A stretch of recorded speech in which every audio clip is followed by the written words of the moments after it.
Previously on the Apocalypse Eternal Darkness livestream, Dennis heard about a rumor. Good. Hey, I heard this rumor that I am like Skyrim. Is that true? He's mentioned it once or twice before. Oh boy. That's hilarious. It's story time with Dennis. You know, it's really funny. So I can tell you the story, and I haven't played Eternal Darkness myself in quite a while, but in my basement, I would play it, a year after we had finished the game, and even though I was involved in every single sanity effect, those still got to me as well. Weak point. We did end up pulling some things out, like having Jalen dies again. Deep into that darkness peering, long I stood there, wondering, fearing, doubting.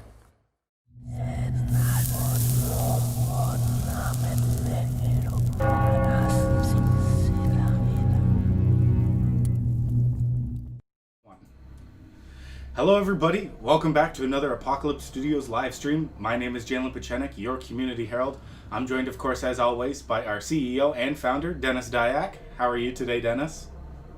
Hi, Jalen. I'm doing great, thanks. How's everyone out there? Hello, everybody. I see lots of everybody in the chat. Thanks for coming out. Thank you for the hosts as well, Pandora Jane and everybody else, and Captain Cutthroat, who's hosting us and on our show right now. How's it going, Captain? Hey, I'm doing good. Thanks for having me. Thank you for coming on. We really appreciate it.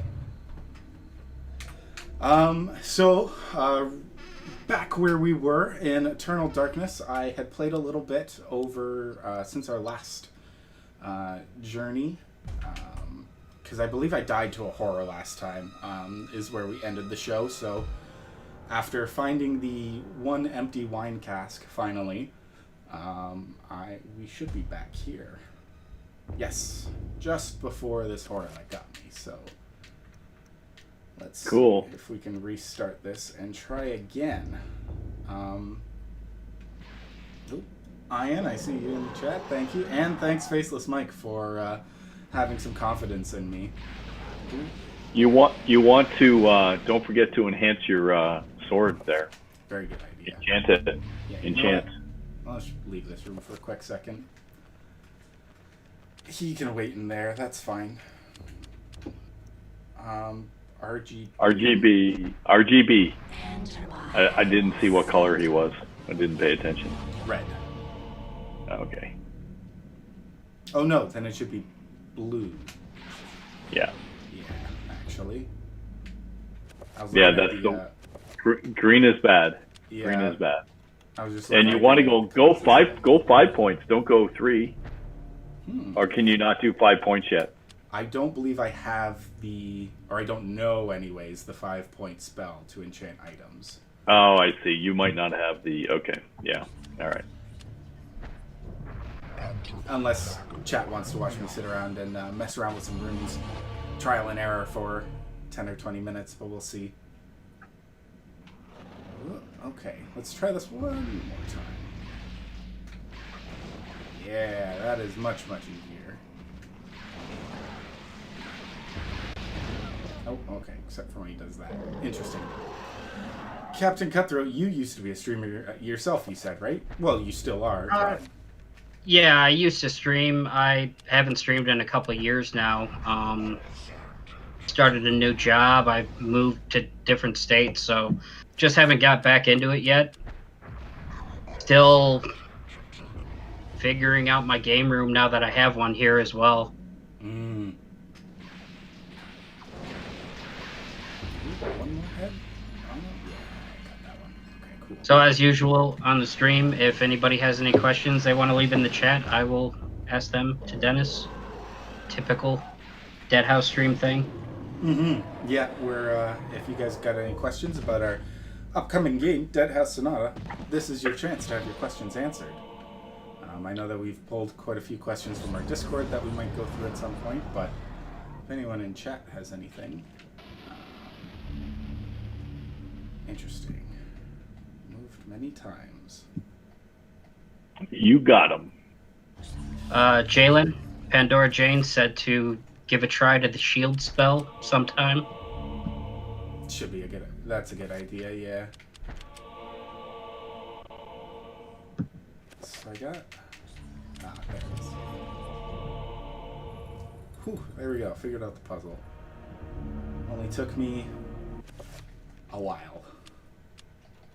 So, Dennis, Calypso is asking here in the Twitch chat that he noticed in playing some of the old Silicon Knight games, the RGB thing has been there since Fantasy Empires. Did that game start the trinary system, or was it a concept before you got into the games? Oh, jeez. Well, that's the best way to describe it. I think generally the number 3 and having systems based on 3s is a very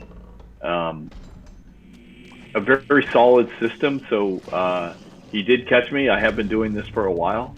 I haven't explicitly called it out in many ways. I guess Eternal Darkness certainly called it out with the relationship between the old ones, but even then we didn't call it out that much. But with Dead House Sonata, we're really bringing attention to it, and there's a reason for that. The system actually goes significantly deeper, and that is going to be revealed in the future. So yeah, but he is correct. Thank you for the host, Varric Keldon, by the way. So funny. Thank you for answering that. And Faceless Mike is here in the Twitch chat as well, asking what you, Dennis, are most looking forward to seeing how we act or react to in Dead House.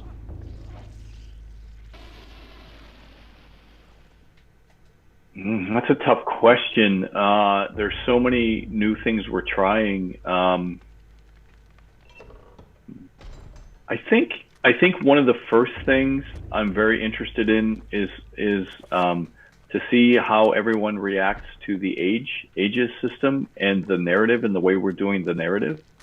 I think that there's been a lot of let's face it, we've gotten a lot of shit, frankly, for being online free to play, and people saying you can't do narrative with that, and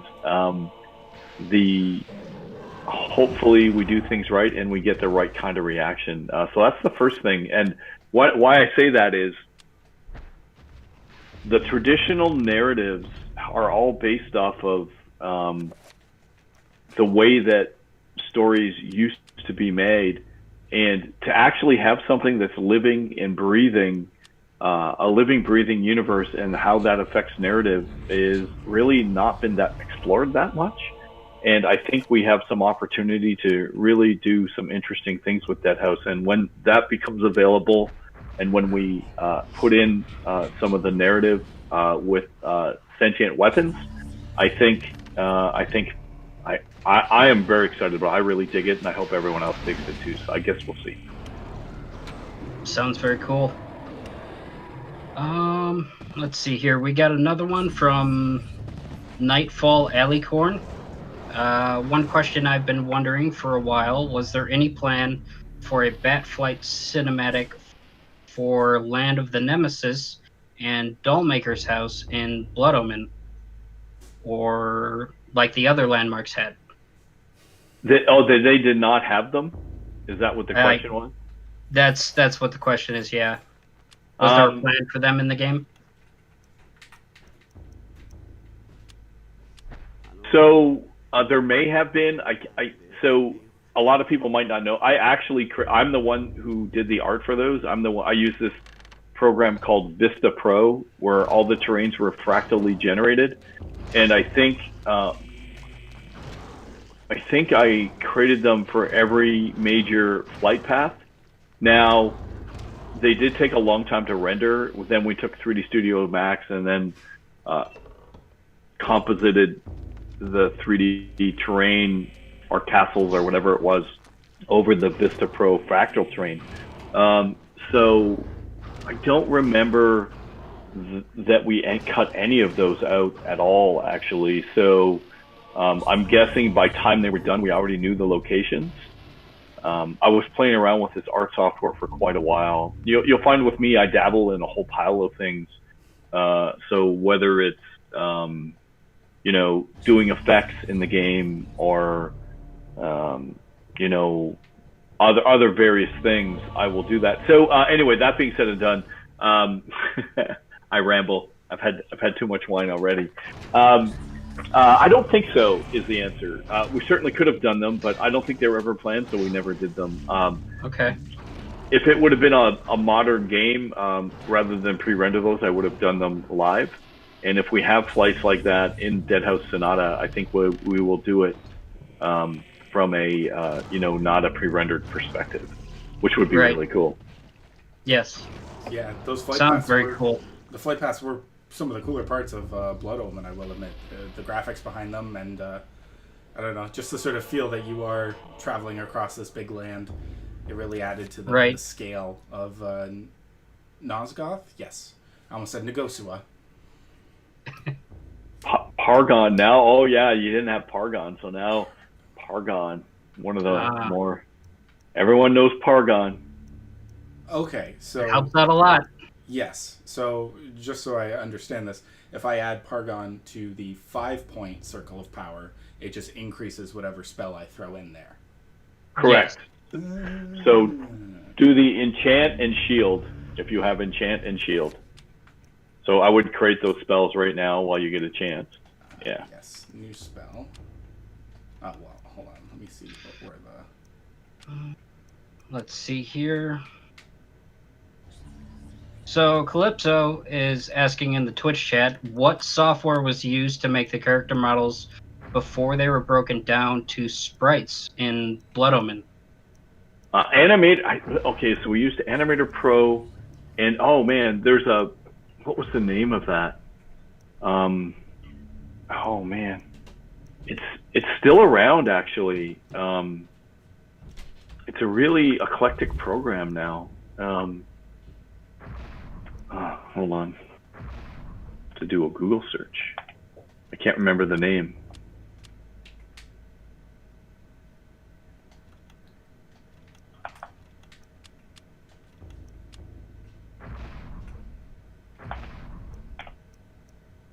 I don't remember.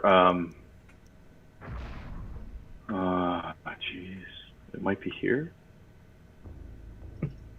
Calypso saying, "Oh man, I got Dennis googling." Yeah, you do. You do. I okay. don't. I'm trying to remember what the software was called. It's really eclectic, and I looked it up. I just looked this up a little while ago, and it's still around. Which is. Yeah, I can't find it. Playmation, our animation master, it was called. Okay. Thank you for answering that. Yeah, it's still out there. So, oh, you figured it out?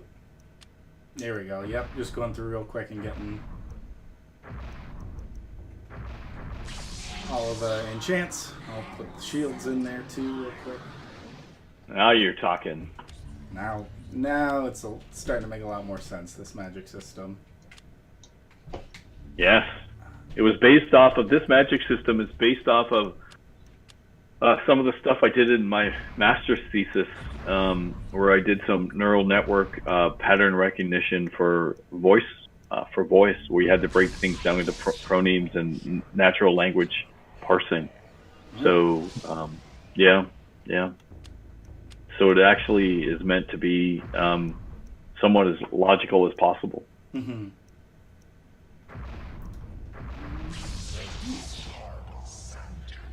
I do like that you give the player freedom as well. Like, they can discover these spells in-game, or if you want, you can sit here and throw in all sorts of different combinations and see what you can come up with.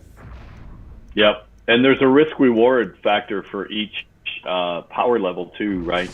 So you're vulnerable while the spell's being cast, and for the more, because there is a 7-point spell as well, but they take a long time to cast. Right. Ooh, diary page. Well, first of all. Oh, where am I going? Diary. Yep. Pandora Jane here is asking in the chat, for Eternal Darkness, did you consider at some point that the game will automatically make 5 spells instead of the player making all of them? 5-point spells, I guess? Yeah, actually, when I was watching Jalen do it, I assumed that we had done that. We might not have. That was back in the days of no auto. There were no auto saves, no auto anything. And I was just watching this now, and one of the things I guess we would do in a sequel, which we haven't done here, is have a chapter within a chapter or a dream within a dream, which we hinted at with Shadow of the Eternal. So you would find a chapter page, you'd read that, you become that character, and inside that chapter page, you'd find another chapter page, and you'd become that character and have this sort of really cool recursive thing as well. That would be super fun. Yeah, the answer being yes, we probably should have. I don't know if we thought of it, and if we didn't think about it, that's probably why it's not there if it's not. Fair enough.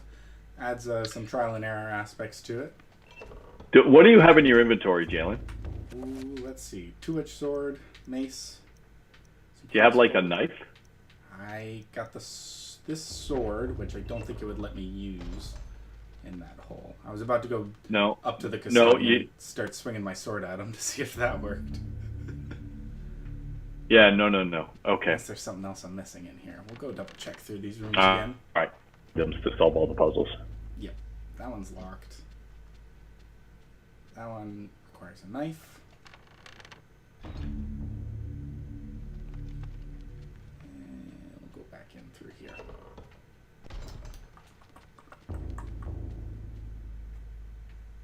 So funny watching this. I've played this game so many times. Hundreds and hundreds of times. But it has been 20 years since I've played it a lot, obviously. I haven't played it a while, in a long time. I have not played it in a long time. Looks like you might have everything, so... Yeah, I started playing this game again when you guys started streaming it, and I'm a little bit behind Jalen at this point. I stopped playing a week or two ago, and got distracted by other things, but it's been probably 3 or 4 years since I played this game. Still a very good game in my opinion, though. Oh, thanks. Yeah, it seems especially cool. for GameCube. Yeah.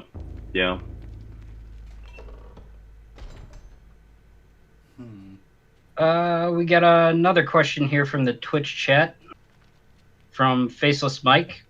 We heard from other members of the studio, but what will your main class be in Deadhouse, Dennis? I like a lot of the classes, but I'm guessing right now, particularly where I favor writing right now, is the Revenant. I really enjoy writing for the Revenant. So I think if I was to pick one now, that would be it. And certainly the Vampire is fun. I think the Banshee is going to be really fun. I think there's so many different classes. Each one's going to have their own flavor, and some of them will be. The Revenant is brutal and based upon hatred. The Vampire class is vampires have done in the past are pretty typical, so everyone knows what to expect with vampires from me. But things like the Banshee being a brutal class. It's just that's how I would best describe it right now. So I think I would lean towards the Revenant. Kind of gives off that too angry to die feel. Yeah, it's exactly how that character plays, and sort of the idea with the Revenant is he's going to have this hatred meter where if your hatred goes so high, it gives you, when you would take blood as a vampire, if it would overflow, imagine hatred overflowing gives you health. So even if you're taken out of the battle and your friends your party starts perishing around you, you can get mad enough just to instantaneously come back. So it's a very different kind of class, and I just think that it's going to be pretty interesting. I like the lore that we're writing behind it as well, and Nagaztak as a Revenant poet, I think is very interesting as well. So with Memento Mori, you got to see both the Revenant and the Vampire. Some of the storylines behind some of the casting characters, and I think if you were to look at Dead House, it's probably one of the largest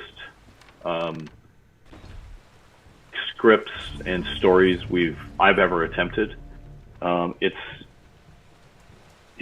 going to be a lot. There's going to be a lot to digest in that game, and that's we're only just beginning right now. So once we really start digging in, it's going to be crazy nuts for content. A Revenant poet is a pretty interesting dynamic as well. Revenants don't exactly strike me as the type of undead to write poetry. Well, exactly, but obviously Nagaztak does. And if you look at the old world, you could have angry haikus.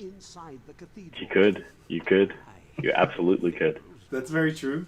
And I know that we have some poets in our community as well. Varric Kelden, I see in the chat, who has started posting. That was awesome. Yeah, some poetry on our website. It was really, really good.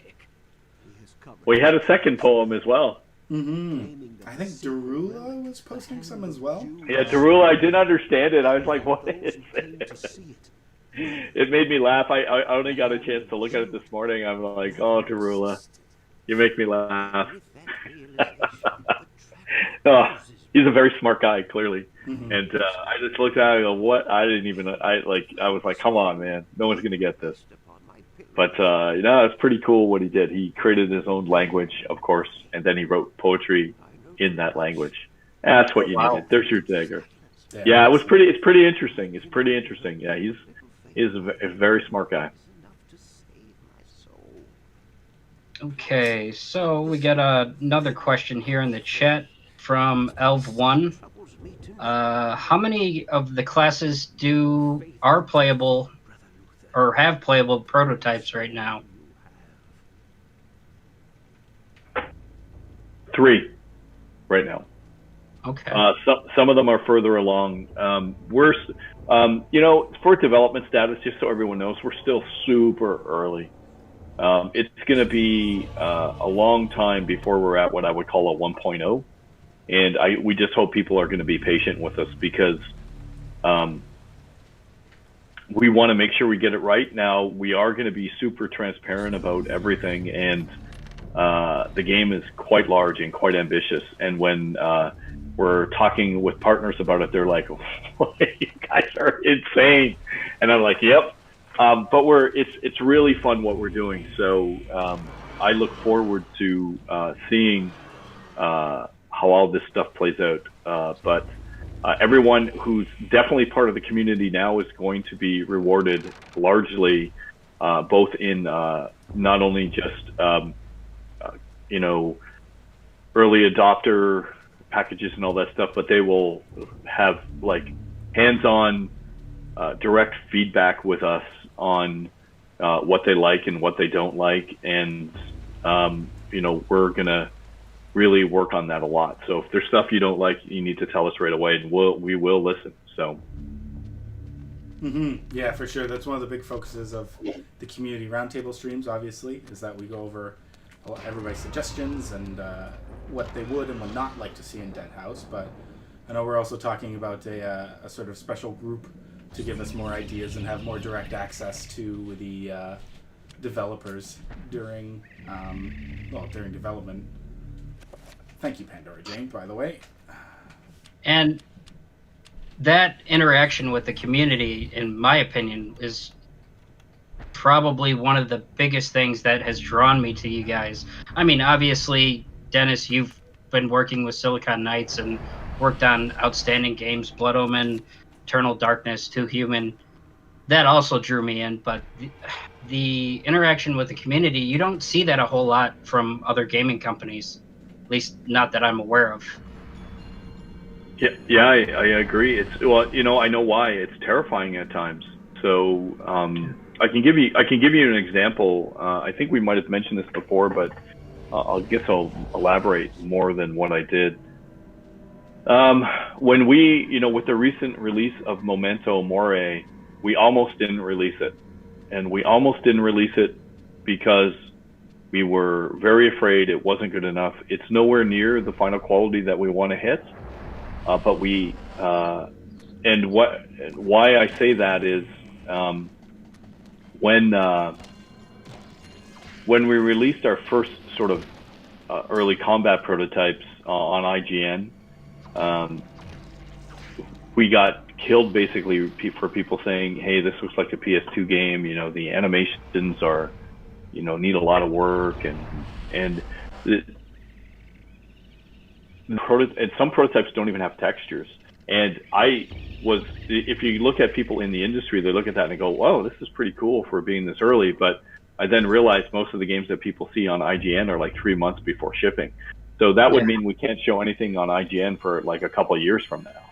And so we had large debates internally, and I just lean towards transparency, and I'm like, well, we probably might get beat up again. We didn't know if people were going to like the story. We weren't sure. That was something Jack and I wrote together, and I certainly liked it. We talked about cutting out various parts of it. We almost edited out all the Nagaztech parts with the map. Went through, and finally in the end, I was like, let's not cut anything. Let's put it all in there.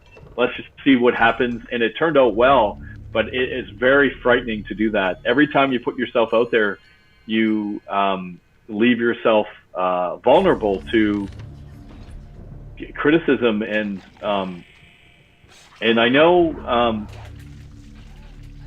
it might not seem that bad, but this is what we do this is our jobs, and we want people to like what we do every time.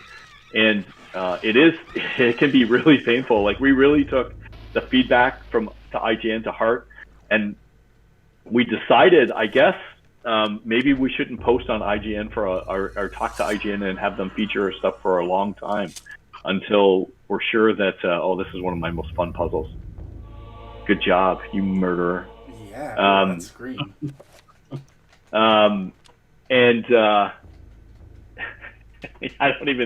I love all the metaphors in this game. I was so happy when we made them. So I guess the approach we're taking now is we're going to go full grassroots. We're going to work with the community first, and if our games do get picked up, or our trailers do get picked up from IGN and other sources, great. But we're going to work with the community first, and then go from there. I think that's the right way. So I do agree that working with the community is really rare, and the level of transparency is really rare. And I understand why. It is very, very hard. It's very stressful for this team. Like, we're all out there, and when you're out there and someone says, "Hey, you suck," I think you might need a 5-point, buddy. Possibly. Yep, we'll see. Yeah, definitely. Not possibly. No, I get that. I mean, it's the same with streaming. If you have a lot of negative feedback on your streaming, you might need to change something, or it might influence you to just give up. And that type of thing can be very hard for somebody who's just starting out in that type of environment. I mean, when I started streaming 4 or 5 years ago, I had nobody following me. It took several months before I got 4 or 5 people watching me on the regular, and it's not easy either. That type of thing isn't easy. So I get where you're coming from with that. Yeah, and exactly. It's tough. It's stressful, and you're putting yourself out there, and but I'm glad you like that. We're trying, and we want constant feedback, all the time. So that's why we're doing it. So as much as I say, it can be painful, frankly, give a shit if you don't like something. We need to know. That's it. So that's what it's all about. Yeah, This is sometimes what you gotta happens. roll with the punches. Oh yeah, for sure. And this is what it's like when I drink wine on the stream. So my glass is now empty, so I will stop here. So I got another one from Elv1. Will the Revenant always be a hulking giant, or will there be an option for a slimmer, more slick, agile Revenant? I think if you're talking about gameplay archetypes, then there's going to be many options. I think there's generally for each particular archetype, we're going to have 3 directions to go in general, subclasses or sub-archetypes. For looks, we're debating on how crazy we're going to let that go. And a resource time question. And if we get the resources and time, you know, customizing classes and character creation screens, going crazy with that stuff is always super fun.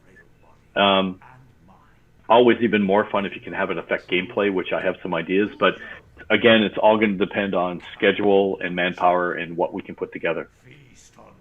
Okay. So I hope that answers the question. So the answer is maybe.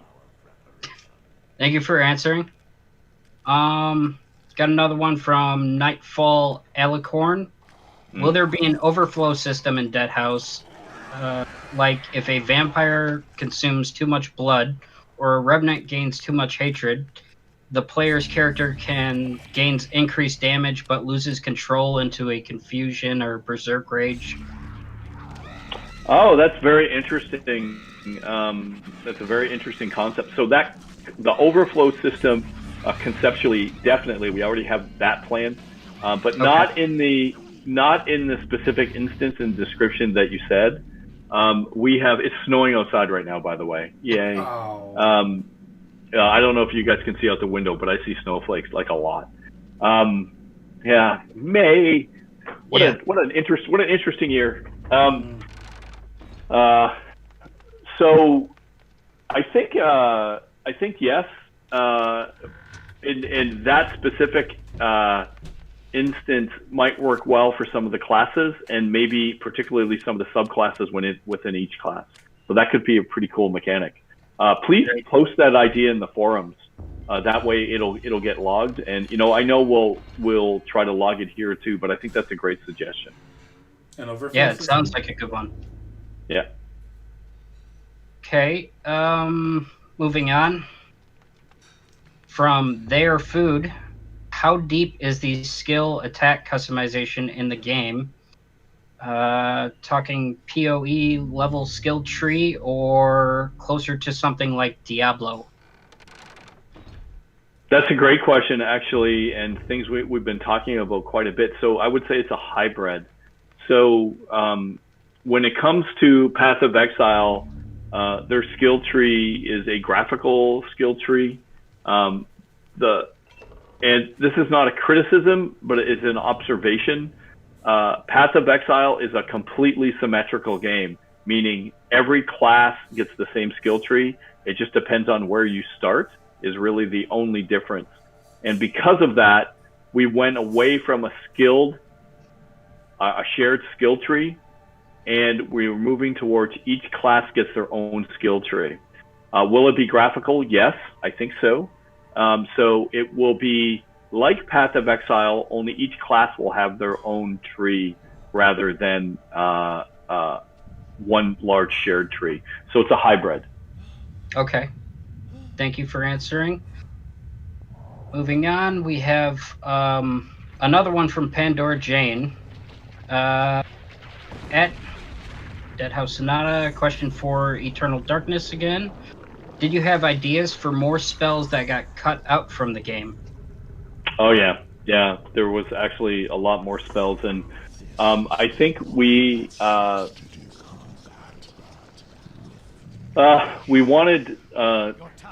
wanted to, I guess if you looked at we wanted to complete the entire matrix of possibilities with each noun and verb, and in the end we just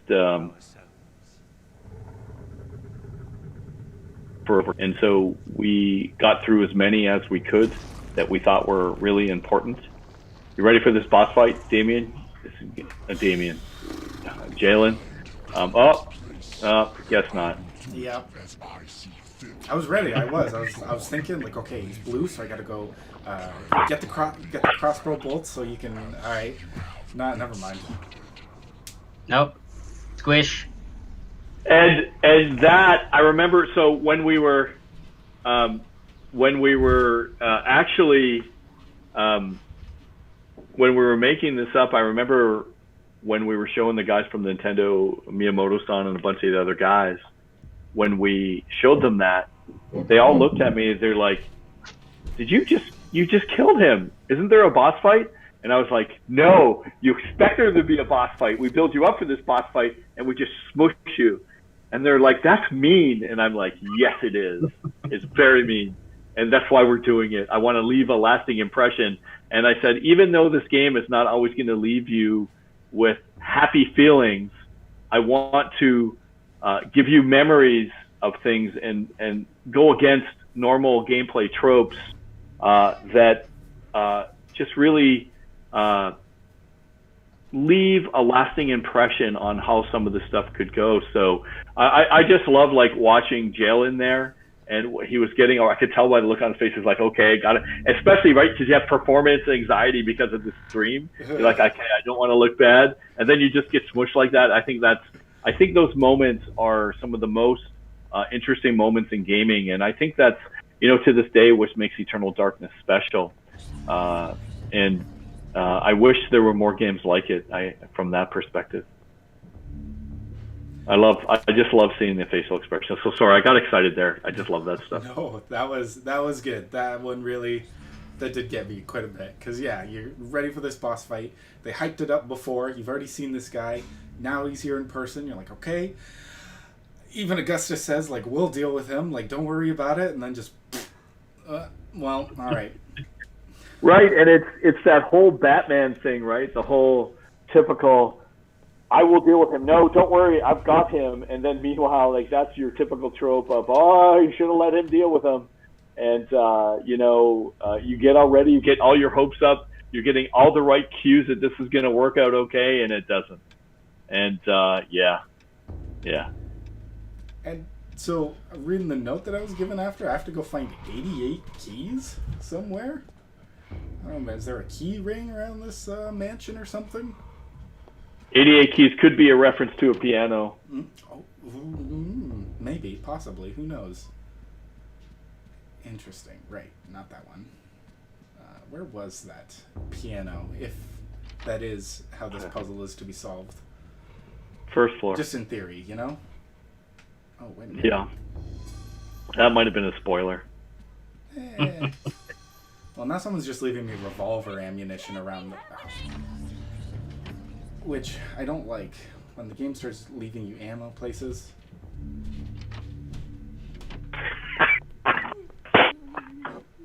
This is so much fun. Seeing the look on your face is like golden. Oh boy. Okay. We have another question here in the Twitch chat from Distortion Devil. It's about Dead House. How in-depth is the character creation going to be? Has that been planned yet?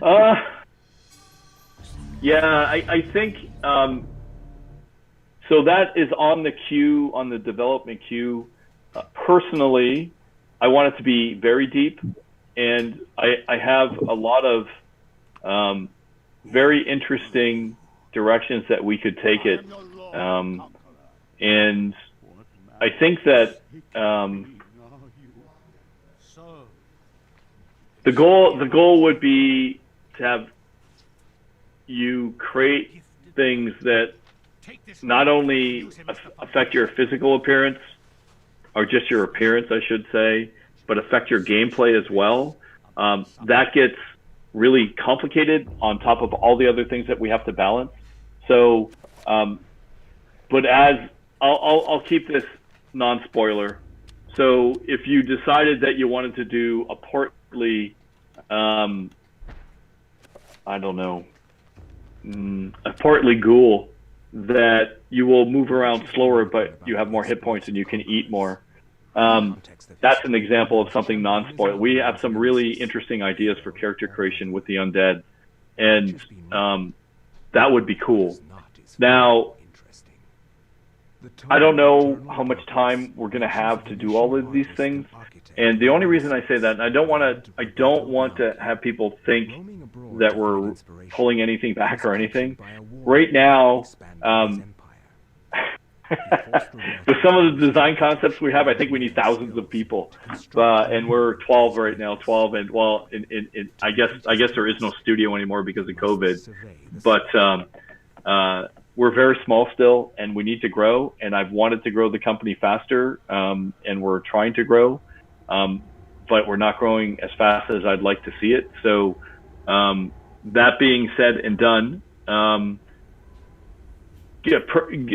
Time permitting, we will make it very detailed. How's that? There's my answer.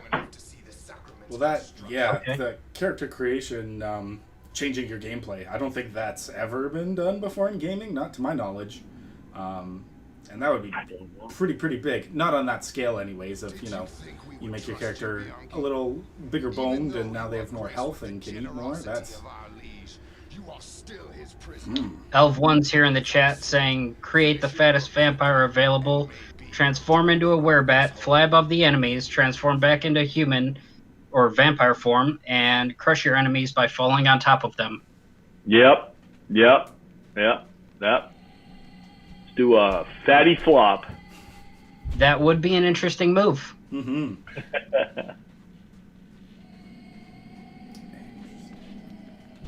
I think it was in the stream on Tuesday, the roundtable, there was talk about the ghoul being able to wear skins from enemies that they've defeated and eaten, and whether or not those skins would have an effect on abilities or like armor perks or something. Well, yeah, we have to really explore cannibalism, I guess. That is a new, I would say, undiscovered country for game design. I was gonna say, careful what you say there, Dennis. We might get put on a list somewhere. I know. I don't know. Yeah, I actually have to admit I don't know what the rules are on Twitch that much right now, so I hope we're not breaking them. We're not doing it intentionally. I don't think so. But that's a cool idea. Okay. Got another one from Their Food here on the Twitch chat. What is the current plan for base gameplay? Instance-based?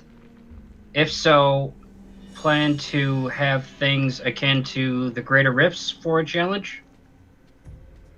Yeah, so that's a great question. And so the game is definitely going to be instance-based with a persistent world. And I think that's key. A lot of groups out of the gate try to create what, just sort of MMO specs. And we're not trying to be an MMO per se. I think we will have many aspects of an MMO, persistent world, online, but actually creating an MMO, putting all that tech where hundreds of people can play together when 99.9% of the time that'll never happen, or 90% of the time, whatever it's going to be. So we're going to create certain instances, but the world will be persistent, and everyone's actions will contribute to the greater whole, especially with the ages. So that's the design. Okay, thank you for answering. Mm-hmm. Oh, knew that gate was gonna. Yep.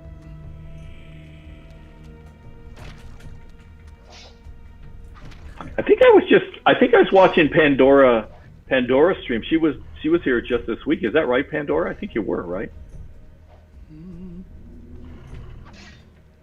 We are auto-hosting Pandora now, so if you guys are looking for some more Eternal Darkness content while we're not streaming, you can go check out her stream. Really good Actually, she might have been doing a speed run. So yeah. So Yeah, I am definitely not doing a speed run right now. So. yeah, she might have done the entire game. So when I say this was the part I was watching. So my apologies if that was. She's like, Jalen's going out of snail space. What are you talking about? I wouldn't say Elv1, snail space. not a question, but Elv1 here is in the Twitch chat saying it would be funny if the ghoul wearing the skin, like a ragged mask with holes in it, but everybody treats him as if he was indistinguishable from the original person, sort of similar to the disguise spell that Cain used in the original Blood Omen, I guess. Yeah, or a bone thief. Yeah, for sure. Yeah. I think things like that are very interesting. Yeah. I think on our community roundtable streams, we were talking about ghoul abilities.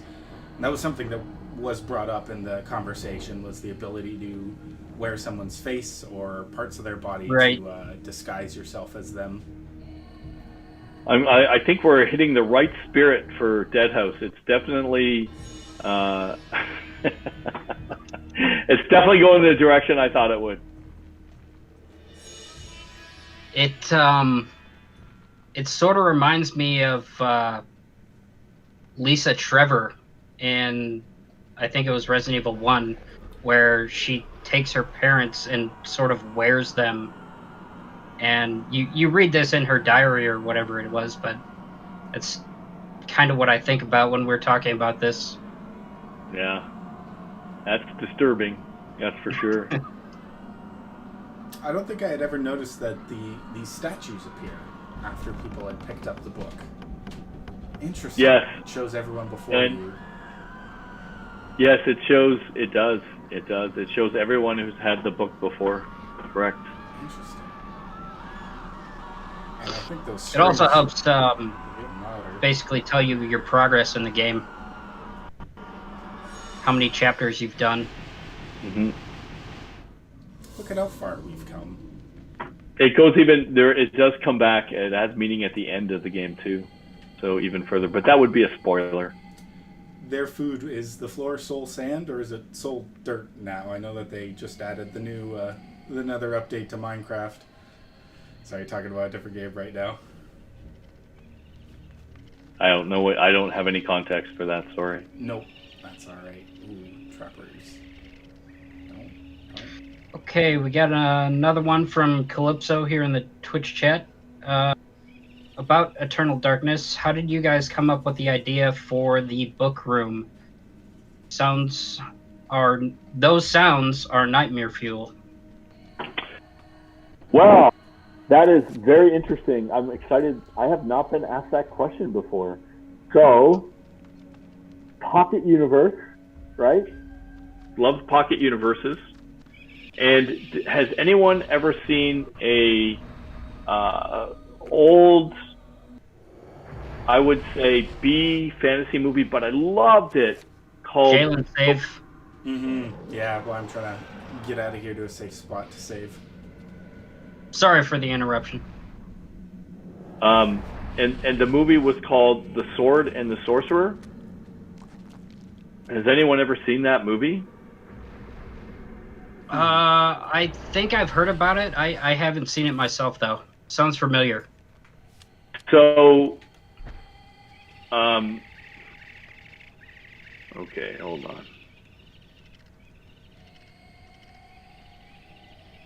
on. Sword and Sorcerer. Let's see.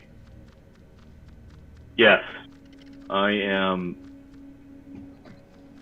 So there is an opening scene in this movie. I'm going to paste it in the Twitch chat. Give me a second. Calypso is saying it's on Amazon Prime right now, if anybody's looking to watch it. Yeah, so the opening scene in that, there's this scene where they bring this undead sort of lich back to life to fight an army off, and the coffin has all of these faces, and people start screaming on the coffin. It blew me away. It was the entire that particular room's a homage to all the screaming people on the floor, and just watching that opening scene, it was the best part of the whole movie. It was brutal, and just watching the opening scene in that movie is worth it. It's really kind of cheesy. It's got the sword, it's got 3 blades, like 3 blades are somehow better than 1, and they fire off and they do all this kind of crazy magic stuff. So the movie itself, but that opening scene blew me away, and the book Pocket Universe in the Tome of Eternal Darkness was kind of a homage with all the screaming faces on the floor. That really moved me a lot. I thought that was really an interesting concept where that something is so terrifying that the coffin itself is made up of living souls that start screaming. And that's what the Tome of Eternal Darkness is like. It really is symbolic for all the death and destruction that's been caused by the Ancient Ones, and that mankind should be terrified when they venture into this realm. So that's what all that was about. And that movie, The Sword and the Sorcerer, I remember back at Solicon Nights when I was talking about it, no one ever heard of this movie before. Like, I watch a lot of movies, especially a lot of horror and fantasy, and people were like, what is wrong with you? But I loved it, and that's where that came from. And I don't think anyone has ever asked me that question with Eternal Darkness. So, yeah. So that's pretty. I get excited when people ask me questions for the first time. I usually have heard them like 20 or 30 times, but that was the first. Good question. All right. Thank you for answering. I would like to point out in the chat, Their Food has asked if there will be a 3-bladed sword in Deadhouse, because Varric Keldon says it follows the trinary archetype system. The trinary archetype sword? Well, Yeah. It almost sounds like we have to do it now. Yeah. We got another question from Mornblade 777 and Deadhouse Sonata. Will there be sentient armor apart from the sentient weapons? Yes, 100%. Okay. Yeah, well, so first of all, from the name Mornblade and 777, you're speaking straight to my soul, and there's going to be all kinds of sentient artifacts, weapons, armors. There's going to be a lot in there, and as we start rolling them out, and as we start showing some of the concepts for them, please give us feedback on what you think. I can, even just from your handle, I can tell that you know this stuff, so would be very interested to get your feedback. Okay, thank you for answering. Summon zombie. Interesting. Very interesting. New Pressure spell. plate puzzles, I'm guessing? Maybe? Well, why don't you try it and see what happens? Where was that? This is some of the most fun stuff. Another question from Nightfall Alicorn. Will there be non-humanoid creatures to play as that isn't just transformations? Yes.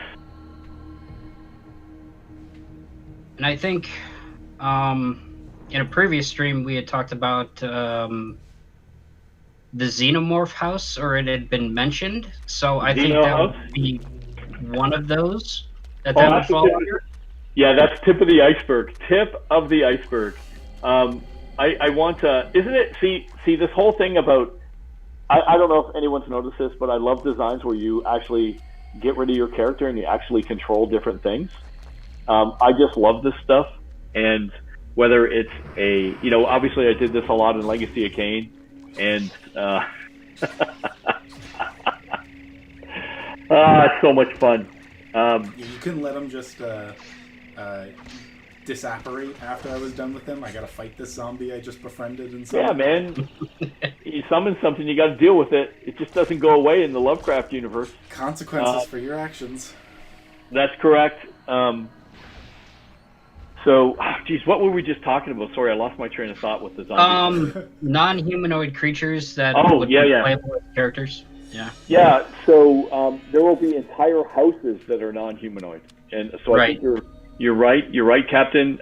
So the whole idea right now, House of the Dead or Dead House, probably as close as we're gonna get to humanoid creatures. There might be. I'm have to think. Yeah, pretty much. Think of humanity as a very big minority in the world of Dead House Sonata. There's we're gonna do some pretty crazy stuff, so I'm looking forward to that. And not canon or anything, but it's been brought up in the chat before. Jalen's favorite house, Spider House. No. Spider House. No, there is no Spider House. Thank you. Unfortunately. Thank you, We Dennis. can wish. Yeah, you guys can wish all you want. Dennis says no, so I'm happy with that. So we got another question here in the chat from Raven Scara. Are you at all worried about feature creep? Always. You should always be worried about feature creep. Always. What exactly is feature creep, Dennis? For those of us in the chat who might not know what that exactly means. When you keep adding things to your game to the point where it becomes impossible for you to actually complete the game.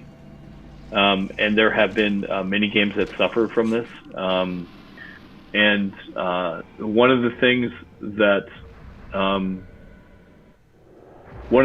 that traditionally I've been known for within the development house, outside people don't know any of this stuff, is always hitting the target. So when I designed Blood Omen Legacy of Kain or Eternal Darkness or To Human, the target that I initially set out to hit, we hit. And they were all very big games. And the bottom line is I know exactly where I want to take Dead House. And when it comes to hitting the main target, we'll always hit that. And anything as far as features and additions go, if there's the time, we'll always add them. But if there's not, we stay on target. Okay, thank you for answering that. Mm-hmm.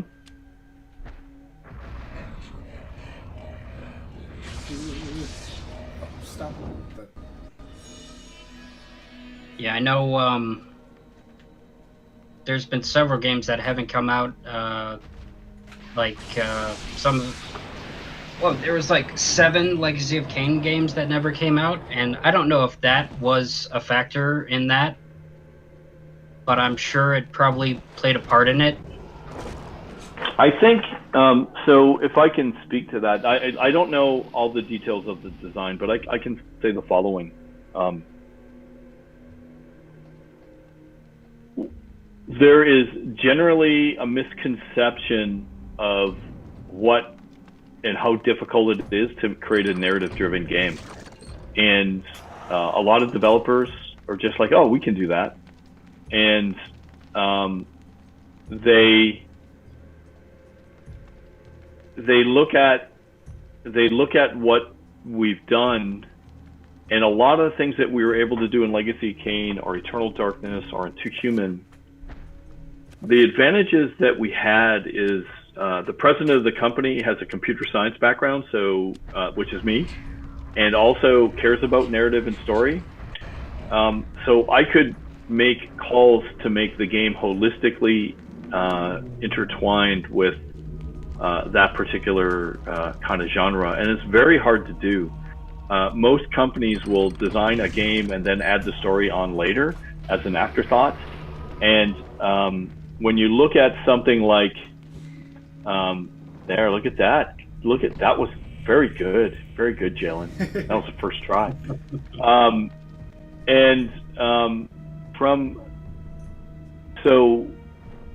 I would say most developers, when they want to contribute to a series like Legacy of Kain, they find out really quickly that it's very, very difficult, because they try to tack on a story in the end and they realize that it doesn't work and they haven't holistically built this game, or they get halfway through and maybe they're pitching it to Eidos or whatever, and Eidos is like, no, this is not Legacy of Kain. Or when you look at something like Nosgoth, which I think on its own was a great game, but within the Legacy of Kain community, there's virtually no narrative for it, and that goes against the very spirit of the license, so or of the universe. And when that's the case, there's sort of an expectation of delivery and on what you're supposed to do. And there's a reason there's not a lot of narrative-driven games. And in order to do a very good narrative-driven game, you actually have to believe in narrative. And a lot of developers get excited about certain concepts with sort of Legacy of Kain or even Eternal Darkness as an example, like the Sanity system, but they may not realize quickly that for the most part, Eternal Darkness is another example of a very heavily driven, narrative-driven game. It's like narrative is one of the main focuses of Eternal Darkness. It's one of the main focuses of Legacy of Kain. It's one of the main focuses of Too Human, just like Dead House Sonata will be. So I think that's why you saw so many killed games with it, frankly. That's my opinion.